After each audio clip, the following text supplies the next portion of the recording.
I never believed in curses.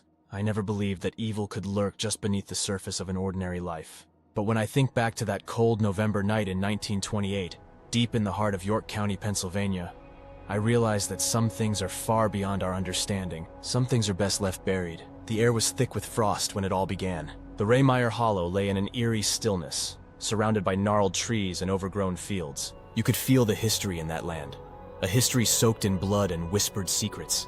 The people who lived there were a breed apart, superstitious, wary of the old ways, but never willing to let them go. That's where Nelson Rehmeyer lived, in a small, weather-beaten farmhouse that stood as if it had grown out of the earth itself. Nelson was a loner, a man of peculiar habits and dark rituals. Folks said he could cure ailments, mend broken spirits, but they also said he dabbled in something far more sinister. They called him a powwow man, someone who practiced Pennsylvania Dutch folk magic. But to some, especially those who feared him, he was much more than that. They said he was a hexer, a man who could ruin your crops, kill your livestock, even make you fall deathly ill with nothing but a word, a curse. That was why John Blymeyer, a local man who had fallen on hard times, went looking for Nelson. John had been plagued by bad luck, illness, and nightmares that clawed at his mind. He was convinced that Nelson had placed a hex on him. So, he gathered two other men, Milton Hess and John Curry, and together they ventured into the hollow, determined to break the curse and end Nelson's dark influence once and for all. That night, the wind howled like a living thing, rattling the old windows of Nelson's house. The three men crept up to the door, their breath visible in the frigid air, their hearts pounding with a mixture of fear and desperation. They believed that if they could find Nelson's spellbook, a tome of ancient magic, they could destroy it and free themselves from his curse. But they didn't just want to break the spell. They wanted to make sure Nelson Rehmeyer would never hex anyone again. They burst through the door, startling Nelson, who stood at the hearth, his shadow flickering against the walls like some dark specter.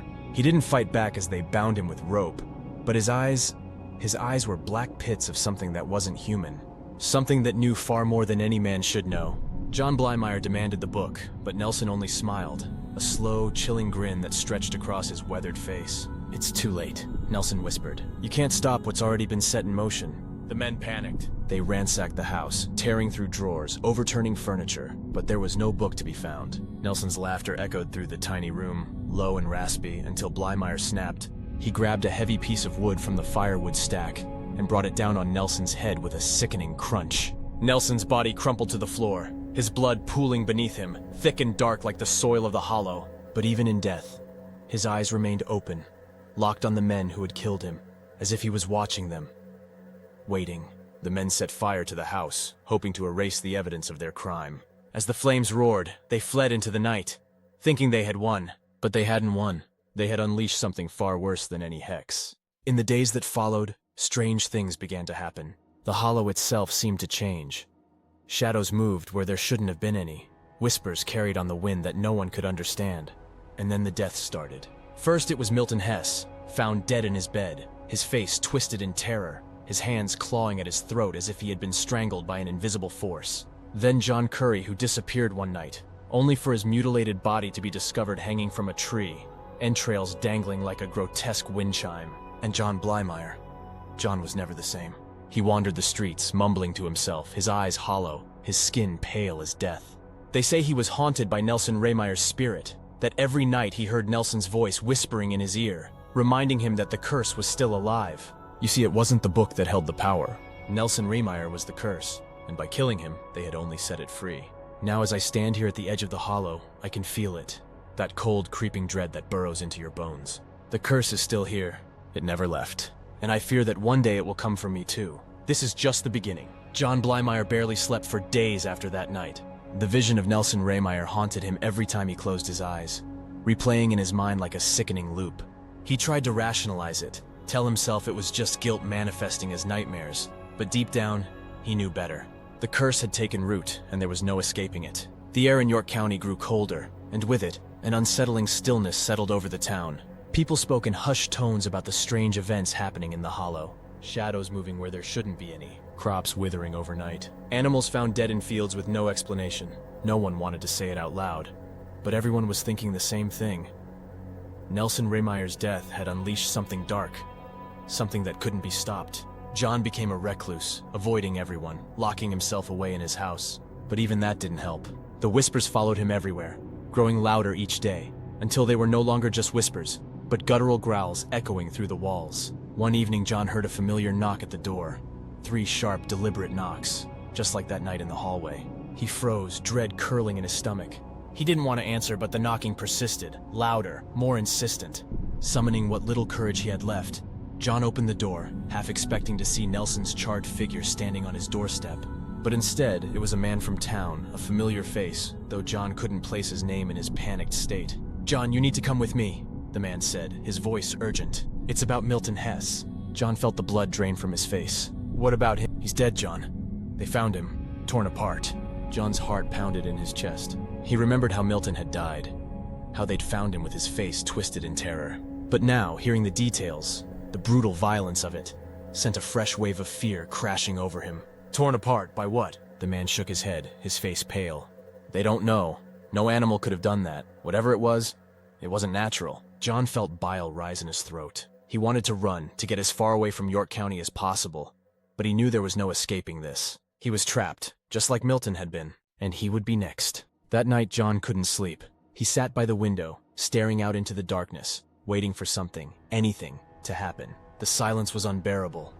The ticking of the clock on the mantelpiece like a drumbeat in his ears. Midnight came and went, and still nothing. Then just after 2 a.m., John heard it again, the creaking footsteps. Slowly, steadily, moving down the hallway toward his bedroom. He swallowed hard, his hands trembling as he gripped the armrests of his chair. The footsteps stopped outside his door, just like before, and then the door handle began to turn. Slowly, deliberately, as if whatever was on the other side wanted him to know it was coming for him. John shot up from the chair and backed against the wall, his breath coming in shallow gasps. The door opened with a soft creak, revealing the dark hallway beyond. But no one was there, and then he saw it. Just a flicker at the edge of his vision.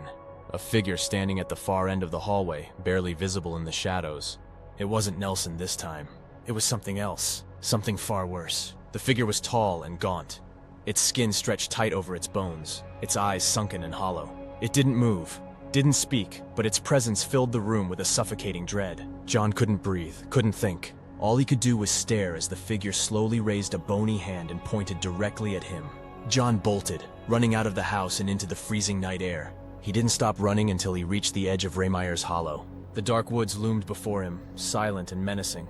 He could feel the curse in the air, thick and oppressive, like a weight pressing down on his chest. But he had nowhere else to go. He had to end this, once and for all.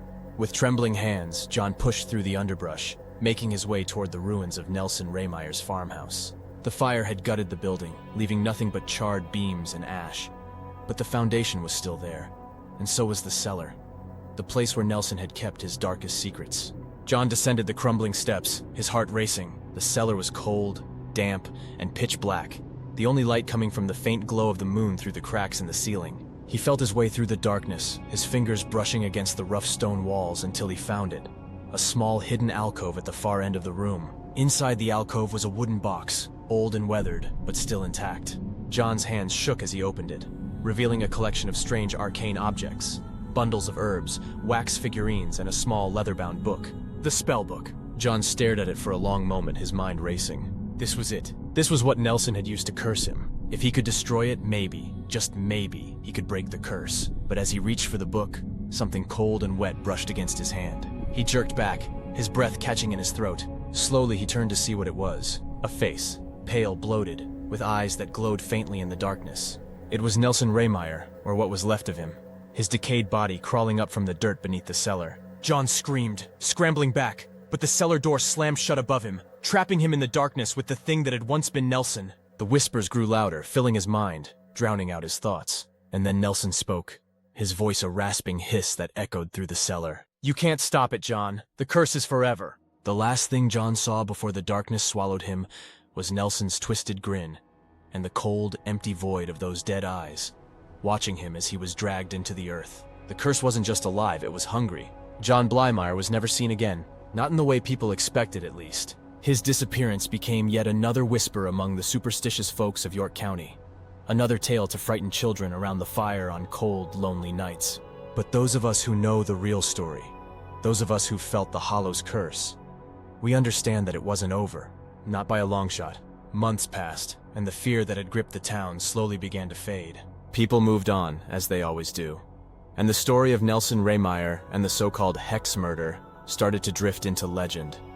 A cautionary tale that no one really believed anymore. But the Hollow never forgot, and neither did I. I'm not sure why I went back there, why I felt compelled to see it for myself. Maybe it was curiosity.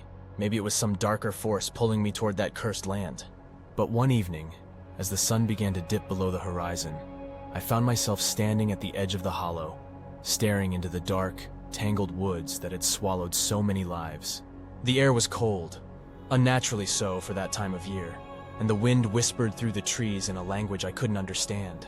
But I pressed on, driven by something I couldn't explain, something that gnawed at the edges of my mind, urging me forward. As I made my way deeper into the woods, the world around me seemed to change. The trees grew taller, their branches twisting into grotesque shapes, casting long, gnarled shadows on the ground. The air grew thick with the scent of damp earth and decay, and the silence was absolute. No birds, no animals, just the soft crunch of dead leaves beneath my feet. And then I saw it. The remains of Nelson Rehmeyer's farmhouse, or what was left of it. The charred skeleton of the building stood like a monument to something dark and ancient.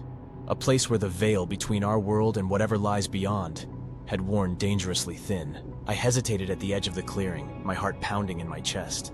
Every instinct screamed at me to turn back, to leave this place and never return. But something drew me forward, and before I knew it, I was standing in front of the old cellar door. The same door John Blymeyer had descended into on that fateful night.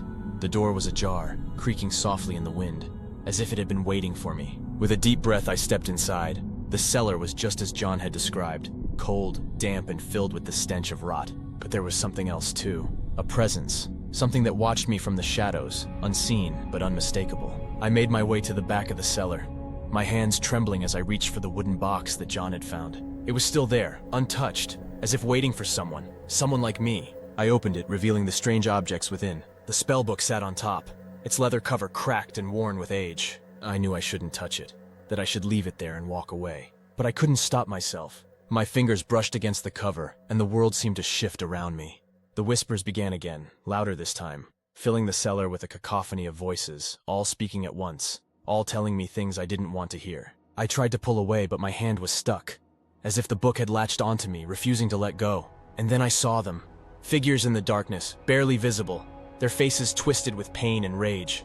Nelson Rehmeyer stood among them, his body decayed and broken, but his eyes still burning with that same malevolent fire. "You shouldn't have come here," he rasped, his voice echoing in my mind. "It's too late for you too." I tried to scream, but no sound came out. The figures moved closer, their hands reaching for me, their fingers like icy tendrils wrapping around my throat, squeezing, choking. I could feel the life draining out of me, the darkness closing in. And then the figures stopped. They stepped back, their eyes locked on something behind me. Slowly I turned around, and what I saw made my blood run cold. John Blymeyer stood at the entrance to the cellar, but he wasn't the man I remembered. His skin was pale, almost translucent, his eyes hollow and empty, and his mouth twisted into a grotesque grin. He was no longer human, not entirely. The curse had consumed him, body and soul. "Welcome to the Hollow," John whispered, his voice barely audible. "It never lets you go." I tried to back away, but there was nowhere to go. The walls seemed to close in around me, the shadows growing darker, deeper, until there was nothing left but a cold, suffocating void. And then I felt it, a hand on my shoulder, cold as death. I turned to face Nelson Rehmeyer, his grin widening as he leaned in close, his breath rancid and wet against my ear. "The curse isn't just mine," he whispered, his voice like nails on a chalkboard. "It's yours now." In that moment, I realized the truth. The curse wasn't just some ancient magic tied to Nelson Rehmeyer. It was a living thing, passed from one person to the next, feeding on fear and death, growing stronger with each new victim. And now it had chosen me. The darkness swallowed me whole, and the last thing I heard was the sound of laughter, deep, twisted, and endless. The Hollow never lets you go, and now I'm part of it too.